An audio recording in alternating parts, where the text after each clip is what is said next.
السلام علیکم ورحمۃ اللہ وبرکاتہ۔ محترم دوستو، آج کی ویڈیو بہت ہی اہم اور خاص ہے، کیونکہ اس ویڈیو میں آپ کو ایک ایسا عمل بتانے والا ہوں جس کے کرنے سے آپ کی تمام مشکلات اللہ کے فضل و کرم سے حل ہو جائیں گی انشاءاللہ۔ دشمن دوست بن جائے گا، غربت و محتاجی اور بے چارگی انشاءاللہ العزیز وسعت رزق اور فراوانی میں بدل جائے گی، اور ذلت و رسوائی انشاءاللہ العزیز عزت و وجاہت میں تبدیل ہو جائے گی۔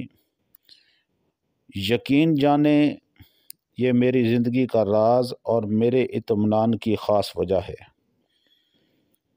جو میں آپ کو صدق کے دل سے بتا رہا ہوں۔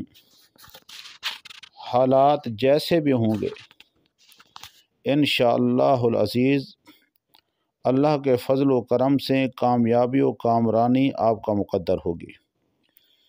زندگی کی کسی بھی موڑ میں آپ مایوس نہیں ہوں گے۔ اس سے پہلے کہ میں عمل عرض کروں، آپ تمام دوستوں سے گزارش ہے کہ ہمارے اس چینل کو سبسکرائب کریں، اور ویڈیو اگر پسند آئے تو اسے لائک اور ضرور شیئر بھی کریں۔ جزاک اللہ خیرہ۔ آپ نے کرنا کیا ہے وہ سمجھ لیجئے۔ یہ مختصر سا اور آسان سا عمل ہے۔ آپ نے فجر کی نماز کوشش کریں جماعت کے ساتھ ادا کریں۔ اگر جماعت کے ساتھ نہیں پڑھ سکے تو اکیلے نماز پڑھ لیں۔ نماز پڑھنے کے بعد وہیں پر بیٹھے رہیں جہاں پہ آپ نے نماز پڑھی ہے۔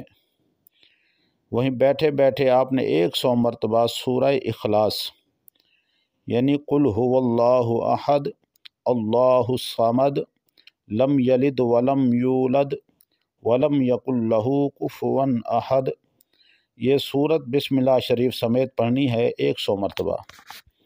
پڑھنے کے بعد ہاتھ اٹھا کر اللہ پاک کی پاک بارگاہ میں دعا مانگنی ہے، اور عرض کرنا ہے، مولا جو کچھ میں نے پڑھا محبوب علیہ الصلاۃ والسلام کے وسیلہ جلیلہ سے میں ان تمام کا ثواب پیارے آقا علیہ الصلاۃ والسلام کی پیاری صاحبزادی، پیاری بیٹی سیدہ طیبہ طاہرہ بی بی فاطمہ الزہرا سلام اللہ علیہا ورضی اللہ عنہا، اور آپ صلی اللہ علیہ وسلم کی پیاری زوجہ محترمہ ام المؤمنین سیدہ طیبہ طاہرہ اماں عائشہ صدیقہ رضی اللہ تعالی عنہا کی ارواح طیبات کو ایصال ثواب کرتا ہوں، قبول فرما۔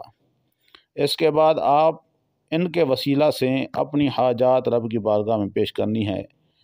مولا سیدہ طیبہ طاہرہ کی عزت و شان کے صدقے، آپ کی چادر تطہیر کے صدقے، محبوب علیہ الصلاۃ والسلام کو جو اماں عائشہ صدیقہ رضی اللہ تعالی عنہا سے محبت ہے، اس محبت کے صدقے سے، یعنی اس طریقے سے ان ذوات مقدسات کی، یعنی اللہ کی بارگاہ میں وسیلہ دے کر دعا کریں۔